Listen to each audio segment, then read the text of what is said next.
So, in our life, we are going to go through hard times, and we're going to go through good times. And in our life, we're going to be at our highest places sometimes, and sometimes we're going to be at our lowest. I think that if I told that to anybody, whether you're a Christian or not, you could relate with that. That's going to happen. That's a part of life. But the difference is when you're a Christian, you have somebody to pick you up when you fall down. When I was 8.5 years old, they had just come out with the new Razor scooters.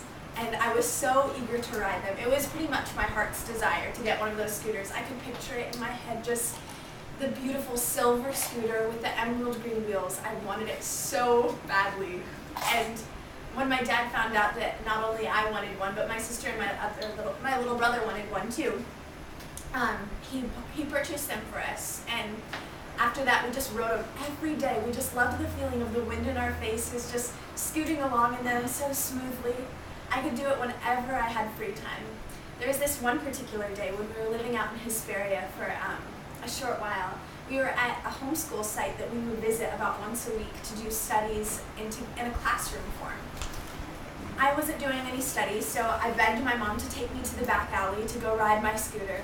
So she did, and I started beginning to ride on the blacktop, but it was bumpy. It wasn't as good as the smooth, nice concrete. And then, right before my eyes, I see this huge concrete ramp. And so I begged my mom to ride it.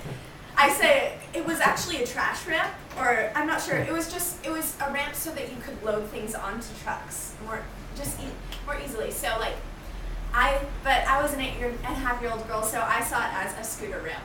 So I begged my mom to let me ride it, and she hesitantly said yes.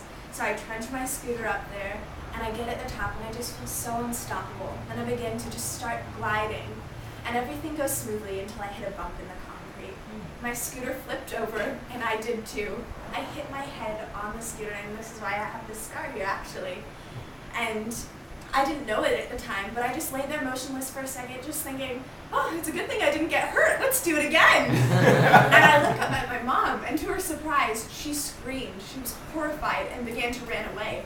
I didn't know why, though. Nothing was wrong.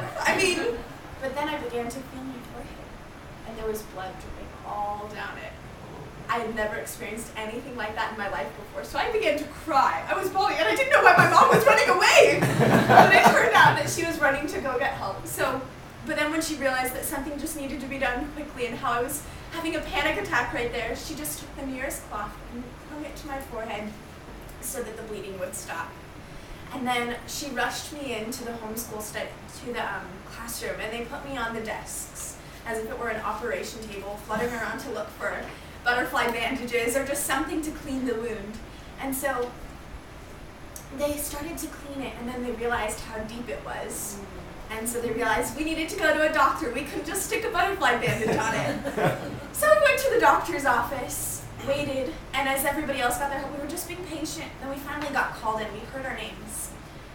And he cleaned the wound, and the first words that he spoke out of his mouth, the doctor, felt like death to me. He said stitches. I'm not good with needles. So somebody actually sewing my forehead shut wasn't a very good idea. So my mom pleaded with the doctor, saying, is there anything else we can do? Can we just put a Band-Aid on it? Is there anything? And he said, well, there is medical glue. We can do that. And so I was like, oh my gosh, thank you, because I couldn't deal with that.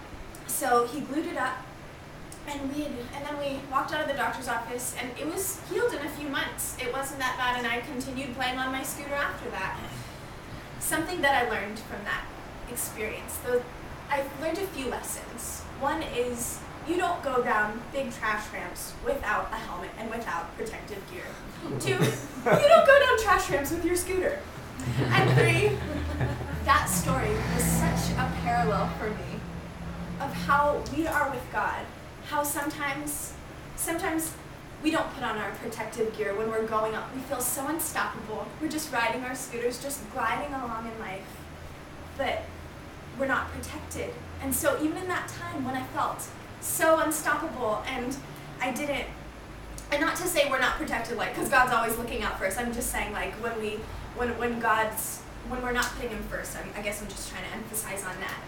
But I went down that hill and I fell. And in the times that are good in life, like, we should be armed with God's armor. The Bible says in Ephesians 6:11, put on the whole armor of God that you may stand against the devil's schemes.